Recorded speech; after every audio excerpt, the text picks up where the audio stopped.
A paz do Senhor, irmãos. Hoje estaremos estudando João capítulo 1, uma análise aqui de acordo com o texto grego, e também nós vamos analisar o texto grego e analisar o que a palavra do Senhor irá nos ensinar. O texto grego, ele diz assim: Enarche en hologos, kai hologos en proston theon, kai theos en hologos, hutos en enarche proston theon, panta di autu egenito, kai horis autu egenito, udehen hogegon, en auto zoin, kai hedzoi en tophos ton anthropon, kai tophos en discutia faini, kai discutia auto ukatelapen.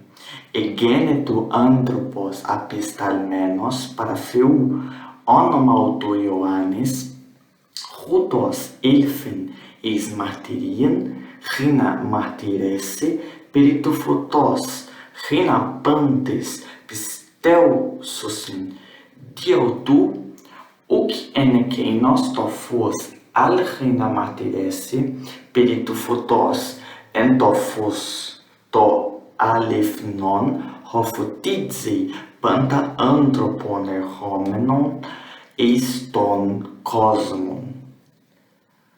Versículo 10. En to cosmo en kairokosmos diautu egenito, kairokosmos auton uc egno. Eis ta idia elfen, kai hoi idioi auton u pareliabon, hossoi de eliabon auton edokin autois exousian tecna fiu genestai tois pisteusin. Isto onoma autu, versículo 13. Hoi uc ex hematon o de ec phelematos, sarkos o de ec phelematos, andros al ec fiu egenephisan, kai hologos sax egenito kai eskenusen himin, kai eteasameta ten doxan autu, doxan hos monogenus parapatros pleis, charitos kai ali feias. O que nós temos aqui, na verdade, é um texto maravilhoso, João 1, versículo 1 ao 14. Ele é um versículo cheio de conteúdo para que nós possamos estudar. A princípio, o que nós temos aqui tem três sentenças muito importantes. A primeira sentença, basicamente, sentenças são ligadas pela conjunção kai. A conjunção kai, ela faz essa função de identificar aonde começa e termina as sentenças, tá? Ela é uma conjunção aditiva e, portanto, ela faz essa função de separação de palavras, de conexão. Geralmente, quando ela é a primeira palavra no início de uma oração, ela geralmente não é traduzida. Quando ela é usada em meio a alguma oração, ela é usada como uma palavra conectiva. Mas quando ela inicia algum texto, geralmente ela não será traduzida. Até porque ela é usada como palavra primária e, assim sendo, é um pouco difícil traduzi-la, visto que ela é uma conjunção aditiva e, portanto, ela dá acréscimos a algo anteriormente dito. Visto que algumas vezes ela é usada sem preceder nada, então ela será uma conjunção desnecessária para a tradução nesses casos em específico. Mas a primeira sentença, na verdade, não começa com kai. A primeira sentença, ela começa com uma palavra que não possui acento, ela possui apenas uma aspiração. Palavras como estas, elas são palavras que se ligam com o substantivo que vem adiante. Algumas palavras não levarão acento na língua grega e elas são conhecidas como proclíticas ou enclíticas. A diferença é que basicamente uma leva acento e outra não leva. No entanto, existe algumas palavras que não levam acento e elas são lidas junto, e outras palavras que levam acento, mas perdem a sua acentuação por serem enclíticas nesse sentido. Então, a primeira construção aqui, ela tem uma preposição, um substantivo, um verbo, um artigo e um substantivo. Então, ela é construída da seguinte maneira: enarri en rologos. Rologos também é uma palavra que deve ser lida junto por conta do ró. O artigo ró, ele não possui um acento. Ele é considerado como uma proclítica e por isso ele é lido junto do seu substantivo.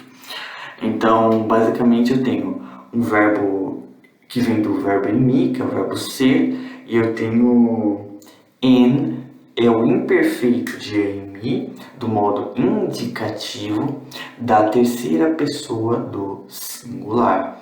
O verbo em mi é o verbo usado para a existência, portanto, o sentido é um sentido contínuo.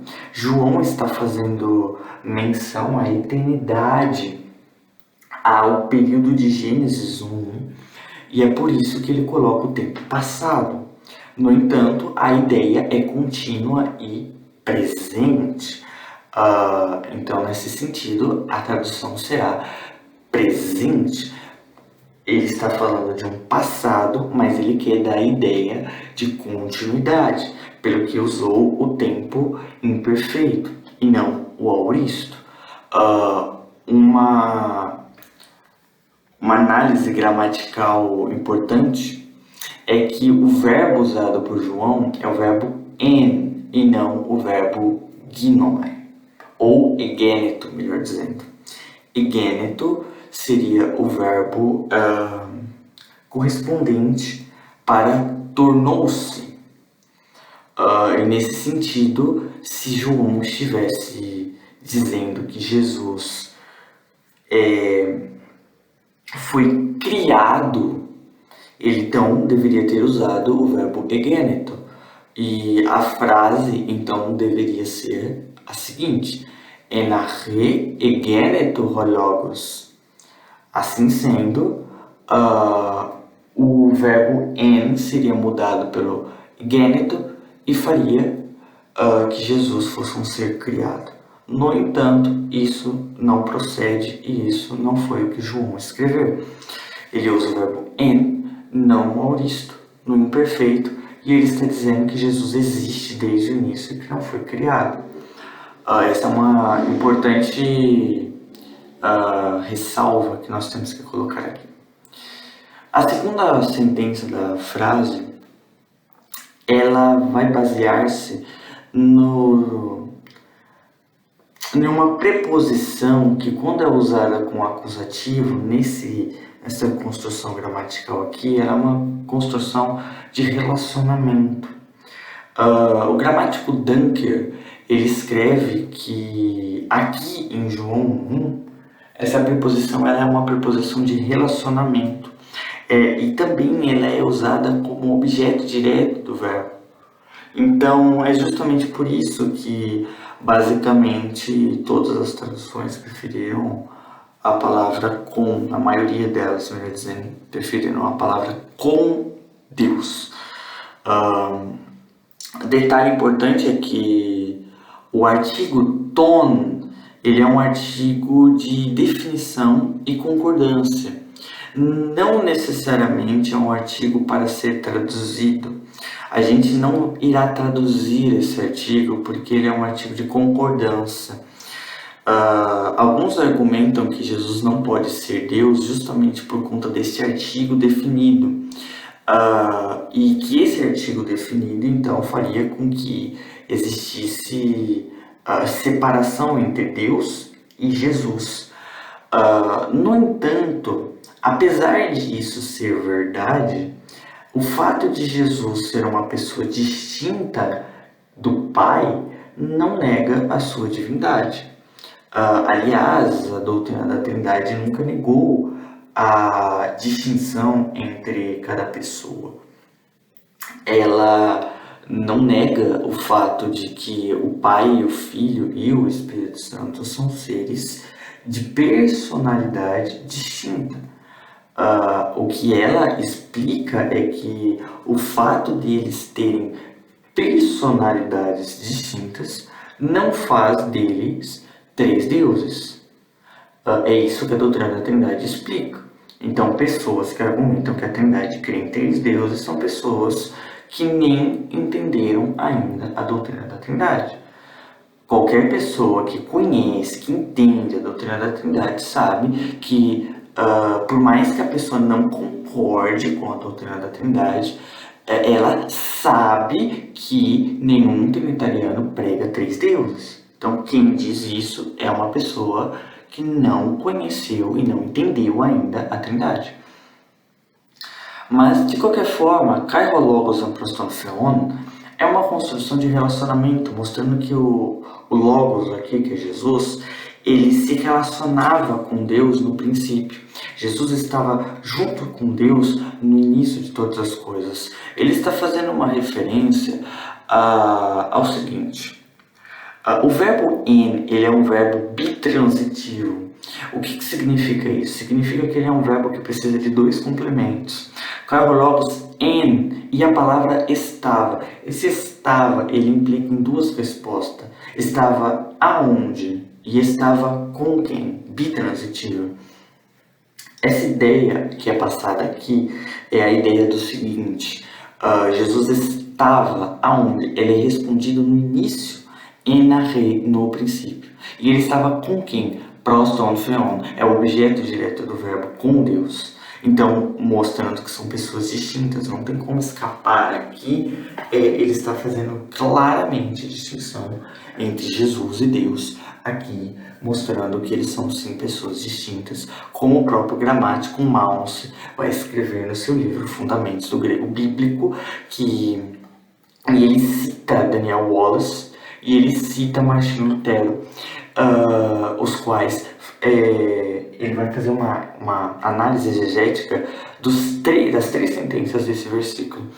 Ele vai mostrar que a segunda sentença mostra que Jesus é a segunda pessoa da Trindade, distinta do Pai, e a terceira sentença Malson vai descrever como a caracterização, a prova de que Jesus é Deus.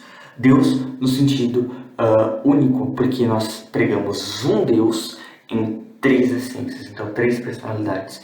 Então é por isso que Jesus é distinto de Deus, do Deus Pai, mas o Deus Pai e o Deus Filho são um. Então eles somente se distinguem em personalidade, mas não em divindade. É por isso que, de uma maneira simples, nós dizemos três pessoas em um Deus, tá? Isso é atestado também em Deuteronômio 6:4, onde Deus usa um imperativo, Shema Israel. Isso é um imperativo, ouça Israel. Shema Israel, Adonai, aqui ele usa o tetragrama, Yod, Re, Vav, Re.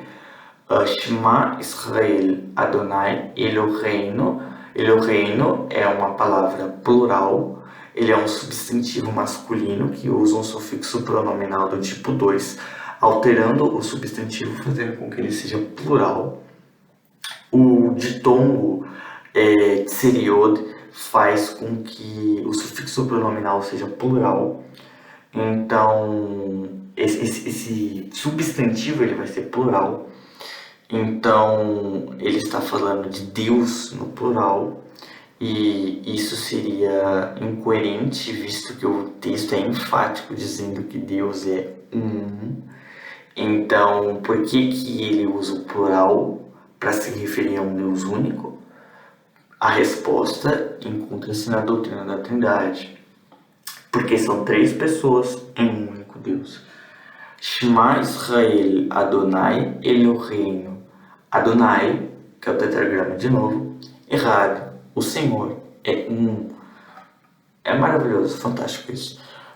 Continuando, o que nós temos aqui, a última sentença, Kai Feos en Hologos. Feos, ele está numa posição de destaque, ele está como a primeira palavra aqui da terceira oração, sendo ênfase, dando uma ênfase. Feos, ele é um substantivo masculino e ele está em posição de ênfase, ele é pré-verbal, então o verbo en, sendo usado novamente, está no modo indicativo. Então João não está fazendo uma poesia, ele está fazendo uma afirmação acerca de uma verdade espiritual que Jesus, e Teos aqui, Feos, ele está numa posição de ênfase.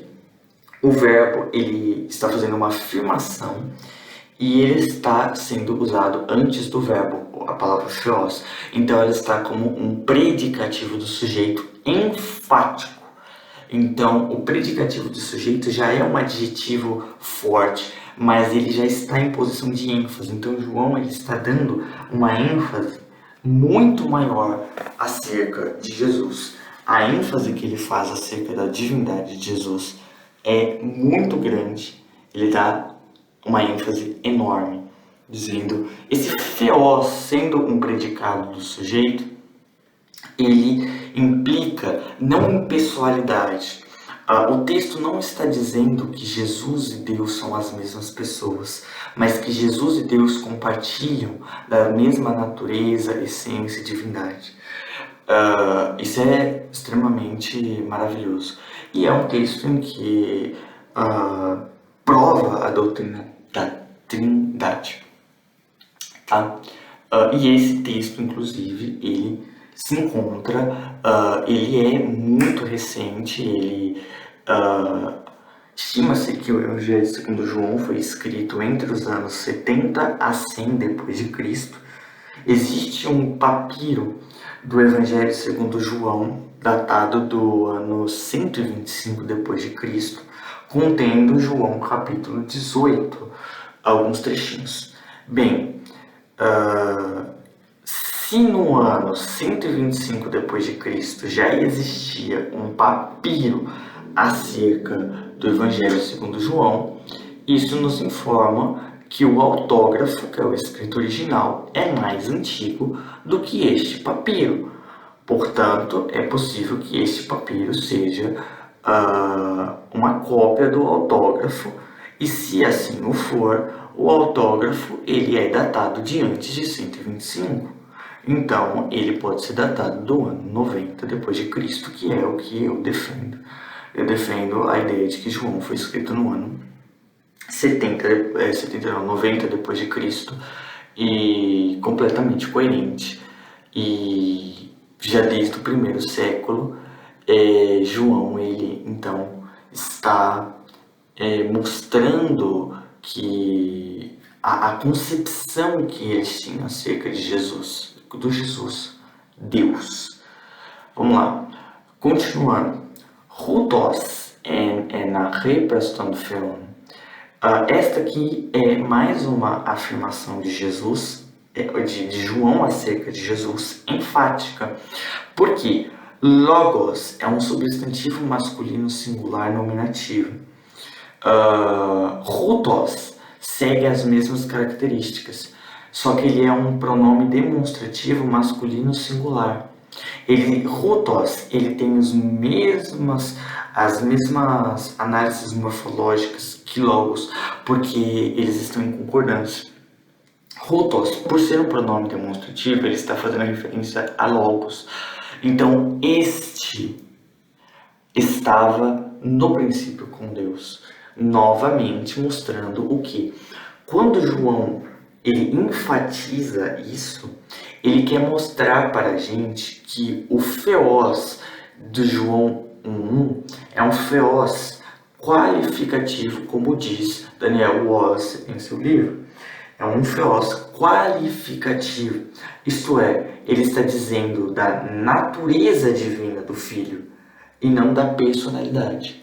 Ou seja, João está querendo dizer que o Filho e que o Pai são seres distintos, mas unidos em um. Trindade pura, tá? Assim, não tem para onde correr. João está pregando a doutrina da Trindade. Vamos para o versículo 3. Panta di autoegênito, todas as coisas através dele foram feitas. Interessante porque ele coloca Jesus como criador de todas as coisas. Kaihoriza autoegênito, e fora dele o Deren Ho Gegonen. Gegonen é o tempo perfeito, e então ele está dizendo o seguinte: todas as coisas que foram criadas foram feitas através de Jesus. E se Jesus não existisse, as coisas que hoje existem não existiriam. Basicamente é isso que João está dizendo. En auto zoen, ele está dizendo, nele estava a vida, ou existe a vida. Aqui mostrando que Jesus é a própria vida, e a vida era a luz dos homens. Então ele está dizendo que essa vida era a luz dos homens. Jesus, ele fala o seguinte: eu sou a luz do mundo. Então ele ilumina, ele dá vida, ele nos ilumina, vamos por assim. Então aqui é claramente uma afirmação acerca da divindade de Jesus. Vejamos, tonantropon dos homens, kaitofos e a luz, entescotia faine, na escuridão brilha, kaireiscotia otó, e a escuridão, o katelaben. Esse katelaben é um verbo composto, então a frase será: e a escuridão contra ela, ele está se referindo à luz, não prevalece. Egenetu anthropos, houve um homem, apistelmenos parafeu, enviado da parte de Deus. Vejamos assim. Onomalto Ioannes, chamado João, ou por nome João. Rutos Elfen eis martirian. Este veio para testemunho. Rina martiresse, olha aqui uma oração de finalidade. A conjunção rina vai mostrar uma oração de propósito. Este veio para testemunho, para que, com o objetivo de testificar, dar testemunho acerca da luz, para que todos crescem ou creiam através dele. Uk en ekenos tofos, não era esse a luz, ou seja, ele está dizendo que João não era a luz. Alereina martires perito fotos, mas para que testificasse acerca da luz. Então ele está dizendo, João não era Deus, João não era luz, mas João veio para testificar acerca da luz. A luz já foi identificada lá em cima como Jesus. Então ele fala assim, João não era o Messias, João não era o Salvador, João não era a luz, mas ele teve o papel de testemunhar acerca da verdadeira luz. E é o que ele vai falar, entofos to alifnon hofotidze panta anthropon erhomenon eiston cosmon. É o que ele vai falar, e que ali estava o que? A verdadeira luz, que ilumina, a qual ilumina todo homem que vem ao mundo. Então, ou seja, todo homem que vem ao mundo, Jesus ilumina. Ele dá a chance de salvação. Ento cosmo no mundo estava, novamente referindo-se a Jesus. É interessante porque aqui é usado muito o verbo en, porque a ideia de João usando o verbo en, ele enfatiza aqui basicamente quase todos os verbos de existência que existe nessa perícope do versículo 1 ao 14, é o verbo em, quase todos. Então, Por que ele usa o en? Porque en é um verbo imperfeito indicativo. O que isso significa? Imperfeito mostra a continuidade de uma ação. Como João está relatando algo que já aconteceu, ele usa no passado. É por isso que é o verbo en no imperfeito, porque ele está relatando algo que já ocorreu. Mas o foco de João não é no tempo passado, mas na continuidade da ação de ter acontecido. Como no caso de Ena, Reno, Logos. No princípio existia a palavra, ela não foi criada, ela sempre existiu. Percebe?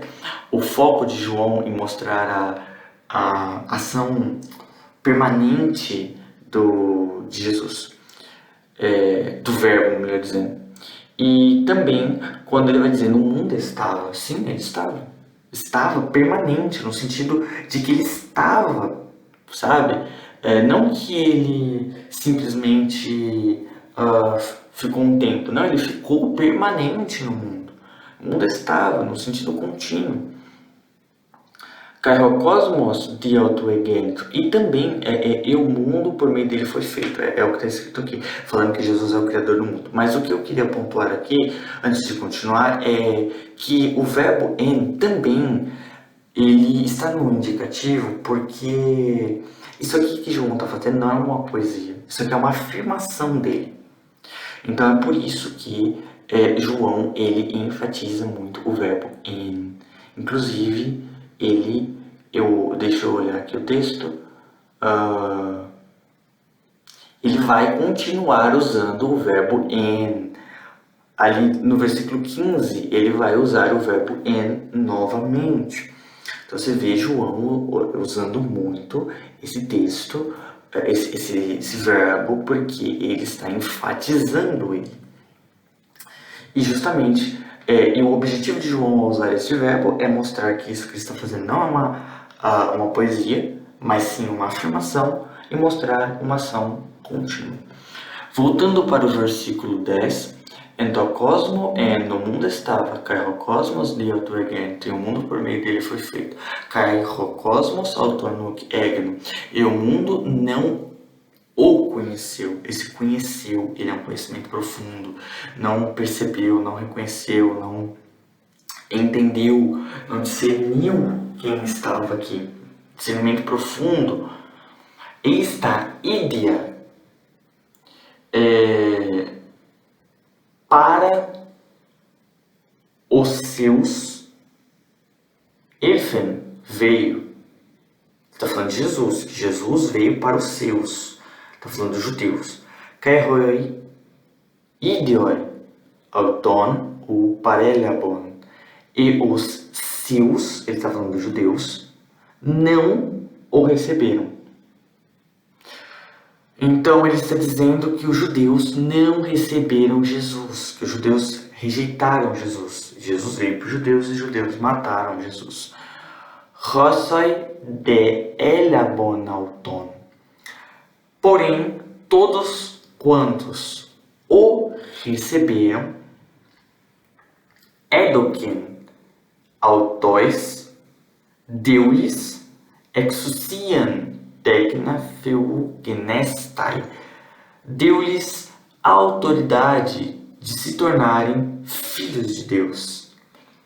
Tois, esse tois ele é usado como um pronome relativo para identificar quem se torna filho de Deus, tá? Esse tois aqui ele é um pronome relativo para mostrar. Ele fala assim, aqueles que receberam Jesus, então eles se tornam filhos de Deus. Aí ele vai explicar quem, que tipo de pessoa? Tois psteusen, os que creem, sentido presente, isso aqui é um verbo presente. Aqueles que estão crendo e continuam crendo, no seu nome. Hui uk ex heimaton. Então ele fala assim, que aos que creem no seu nome, e ele vai falar os quais não, eu vou ler literalmente, tá? Hui uk ex heimaton, os quais não não de sangue, o de ekphelematos sarkos, nem de vontade, nem da vontade da carne, o de ekphelematos andros, nem da vontade de homem, al ekpheu ignefisan, mas de Deus nasceram, vieram. Então, literalmente, João está dizendo, eles não nasceram do sangue, ele não nasceu de vontade carnal, de vontade humana, mas de Deus. Ou seja, não foi o mundo, não foi o pecado, não foi a carne, o homem que gerou essa vida, essa moral, essa transformação, essa salvação, mas foi Deus. Então, o homem não tem mérito no processo de salvação, porque é pela graça, como diz Efésios 2:8 a 10, e eu já fiz exegese sobre esse texto também. Kai logos, sax egeneto, kai eskenos en. Fantástico esse texto. E a palavra se tornou carne, se tornou homem, tá? Se tornou novamente um predicado do sujeito aqui, tá? Novamente ele usa a mesma construção gramatical ali em cima.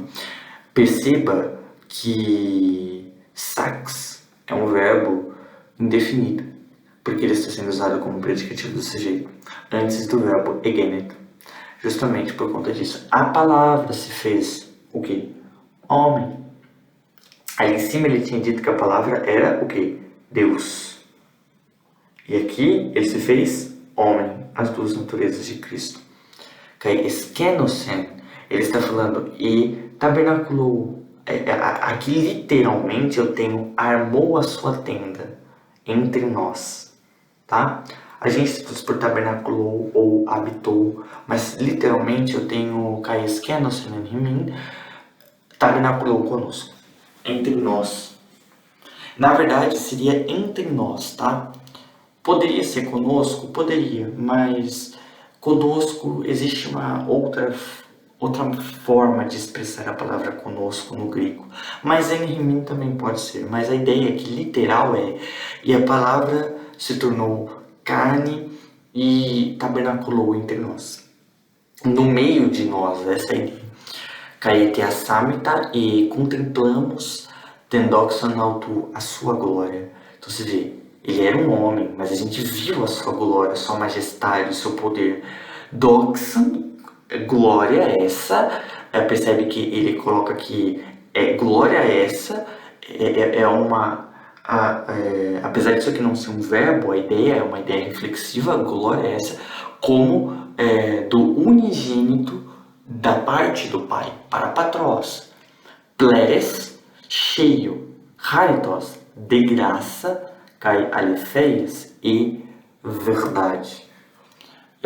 Então ele está dizendo que Jesus era cheio de graça e verdade. Então, muito importante essa análise exegética e gramatical acerca desse texto aqui de João.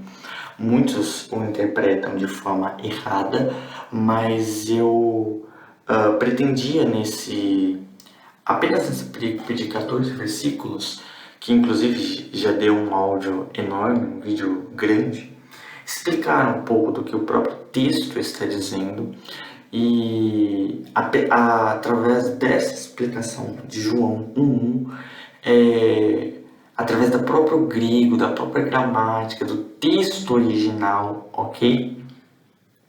Provar o que as escrituras dizem.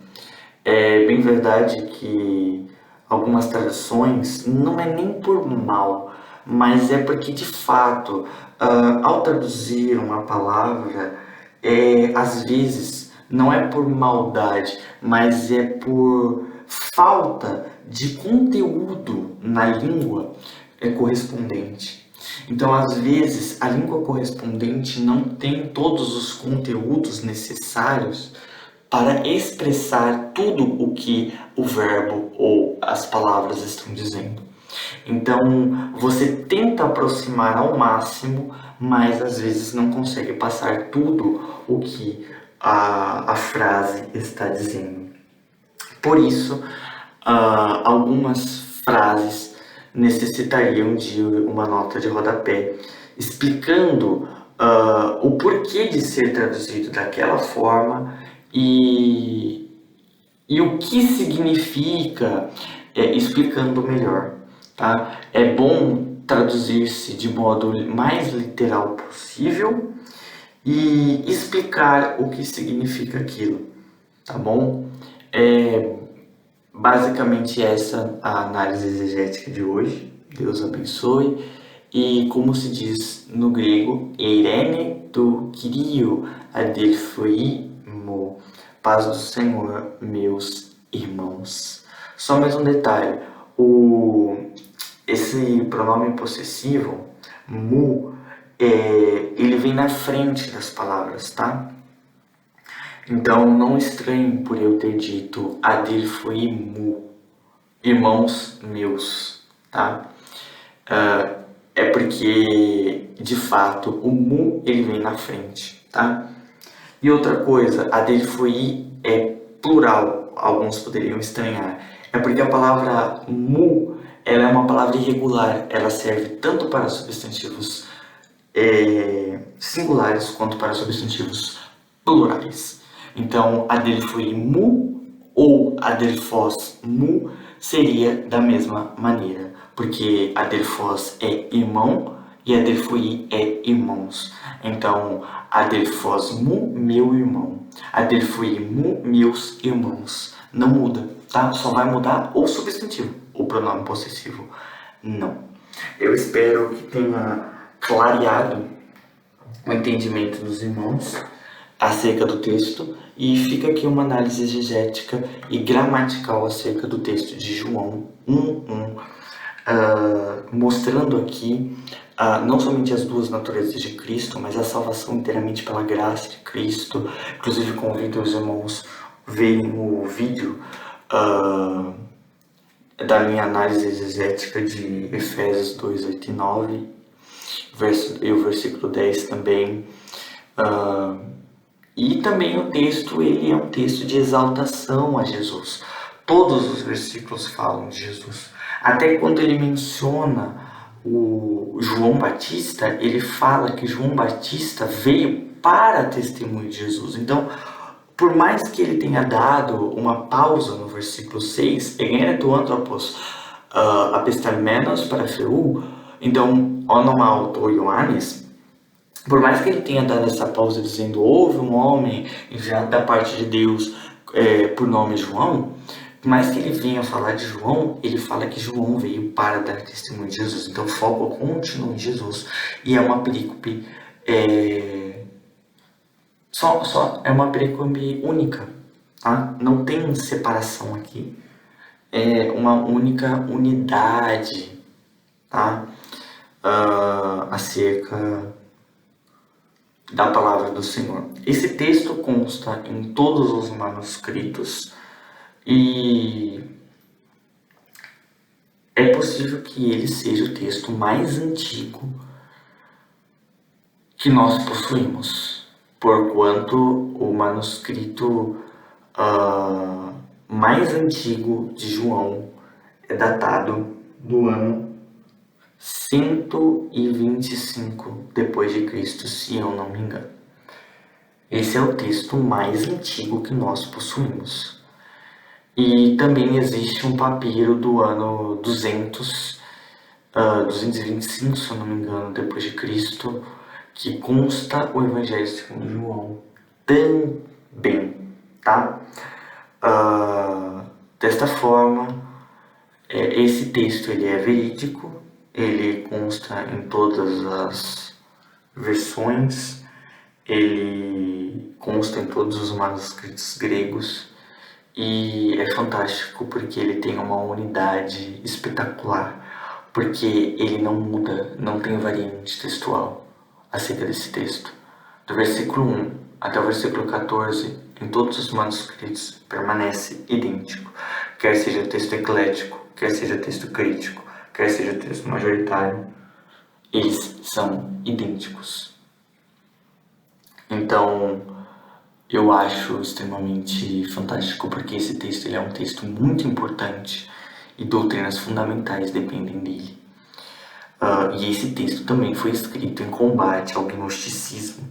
Bom, em combate ao gnosticismo que negava a divindade de Jesus e negava a humanidade de Jesus, e o gnosticismo, uma seita herética do segundo século ali. Basicamente, infelizmente, ainda existe denominações que ainda pregam o gnosticismo, negando a divindade de Cristo, negando a humanidade de Cristo, dizendo que a salvação é por obras e dizendo que nós temos mérito ao sermos salvos e coisas do tipo. Cuidado, viu, irmãos? Estudem a Bíblia e não se preocupem com coisas do mundo. Tomem muito cuidado com as coisas do mundo, porque é muito perigoso. Muitas pessoas no YouTube dizendo e disseminando coisas erradas, muitas pessoas usando a gramática, cuidado, muito cuidado com isso. Já vi muitas pessoas dizendo serem professores de hebraico, professores de grego e deturpando de um nível assim, não é errinho, irmãos. Eu também sou falho, eu também posso cometer algum erro de pronúncia por falta de cuidado, mas eu não me refiro a errinhos assim não. Erros de pronúncia ou falhas de memória, isso é coerente, é relevante, a gente tolera, mas eles cometem erros assim enormes, tá? Enormes, erros fatais que geram heresias de perdição, como diz 2 Pedro 2. Então, muito cuidado com as análises gramaticais. E por mais que não seja análises gramaticais, qualquer tipo de vídeo que você assista em qualquer plataforma que exista por aí, muito cuidado, tá? Não é porque alguém usou a Bíblia que isso signifique que tudo que ela está dizendo é verdade. Muitas pessoas usam a Bíblia, mas interpretam ela de forma errada. A Bíblia interpreta a própria Bíblia e no caso de haver alguma dúvida, Deus é soberano e Ele revela aos seus servos a verdadeira e única interpretação, como diz Efésios 4, uma só fé, um só batismo, um só Deus, um só Senhor, um só Espírito, a Trindade aí também mencionada, mas Efésios vai dizer da unidade, só existe uma fé, não existe cada cristão disseminando um tipo de doutrina, todos disseminam, todos pregam uma única coisa, uma única doutrina, um único credo, é o credo bíblico. João também vai escrever na sua epístola que aquele que... eu vou abrir aqui na Bíblia. O mesmo João que escreveu o Evangelho, ele vai escrever na sua epístola, segunda epístola de João, no capítulo... só tem um capítulo. Segunda epístola de João, no capítulo 1, versículo 9. Todo aquele que prevarica e não persevera na doutrina de Cristo não tem a Deus. Quem persevera na doutrina de Cristo, esse tem tanto ao Pai como ao Filho. A distinção entre o Pai e o Filho aqui, pessoas distintas, como a Trindade prega. Se alguém vem ter convosco e não traz essa doutrina, que doutrina? A doutrina bíblica da salvação por Cristo, da Trindade também, mas o foco que ele está dizendo aqui é combatendo o gnosticismo, tá? Então, aquele que não traz algum missionário, alguém que se diz discípulo de Jesus, mas que nega a salvação por Cristo, nega pontos fundamentais da fé, como a divindade de Cristo, como a humanidade de Cristo, como a Trindade.